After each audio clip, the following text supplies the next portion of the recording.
د یو الګ د پاره غټه کامیابی هغه دا چې په غریبۍ کې په پلار تعلیم وکي او بیا هغه الګ د پلار د غریبۍ پیسه غلطه او ضایع بونځي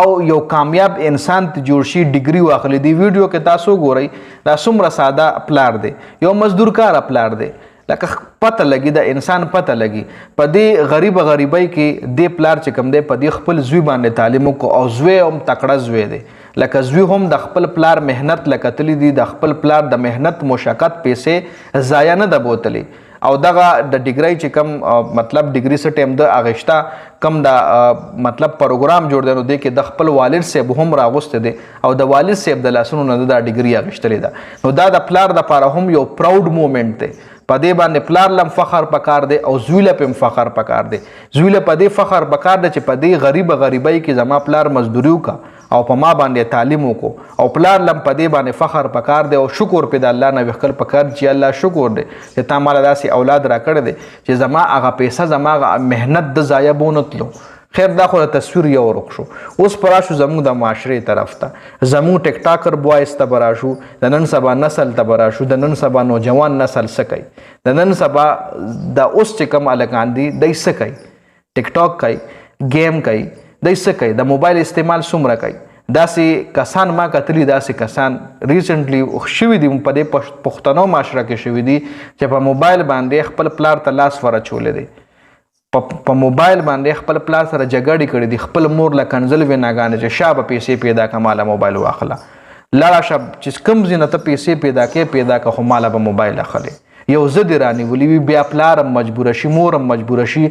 اصل کې پرورش داسې نه وي شوي، پلار غریبي مزدورو پسې ګرځي، په کور کې وي نه هغه پرورش داسې شوي چې بیا پلار غریب هم یاري کوز د سره زره ټایټ کېږم په ده زه سختي کوم نو یا ما ته لاس راچي یا کور نه تختی. نو بیا د غریب بیا د پلارانو د پاره د میاندو د پاره د اولاد هغه جدای هم مطلب د برداشت نه وي. نو دی ویډیو کې هغه ځوانانو ته زما یو پیغام دی، هغه هلکانو ته زما پیغام دی چې د ستاسو پلار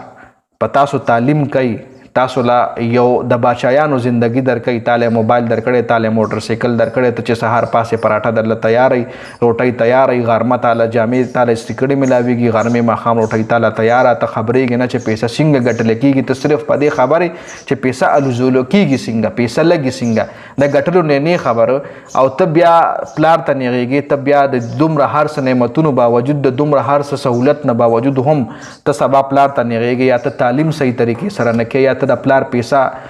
ضایع کې، نو دا ته خپل ځان سره کې، دا ته د پلار پیسه ضایع کې، خو دا ته خپل زندگی په خپل ځان له خرابې. دا هم یو د ویډیو کې تاسو کتو، دا هم یو الګ وکنه ولې د زړه به نه غوښتل چې زه په موټر سایکل وګرځم، د زړه به نه غوښتل چې ما سره آیفون موبایل وي، د زړه به نه غوښتل چې زم یو ټیک ټاکر، نن سبا خو د هلکانو فیشن داره چې زه ټیک ټاکر جوړ شم، فالوور مې نه راځي جي، د ویډیوګانو دپاره څه کوي، د یو ویډیو وایرل کېدلو دپاره څه کوي. نو که چېرې دا محنت تاسو په خپل تعلیمي میدان کې وکړو، تاسو په خپل تعلیمي اکټیویټیز کې وکړو، نو یقینا یو کامیاب انسان به درنه جوړ شي. او تعلیم چې کوم دی یو ډېر امپورټنټ دی، نن سبا یو ډېر اهم رول لري.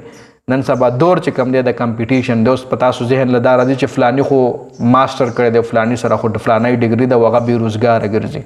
نو نه جي، دا هر څه په قسمت ته، خو د یو شي دپاره به ته ځان الیجبل کې. کومو خلکو چې تعلیم نه دی کړی، کومو خلکو چې فضول خپله زندگی تېره کړې ده، نو لاړ شئ د هغوی نه نن تپوس وکئ. هغوی نن وایي چې کاش موږ لسم پاس کړی وی نو ښه کار به مو کړی، کاش موږ 12 پاس کړی وی نو ښه به مو کړی. نو تعلیم چې کوم دی یو ډېر اهم مطلب رول لري، یو ډېر اهم فیکټر دی په نن سبا معاشره کې. او بیا ورسره د مور پلار خدمت، د مور پلار پیسه فضول نه دي لګول پکار.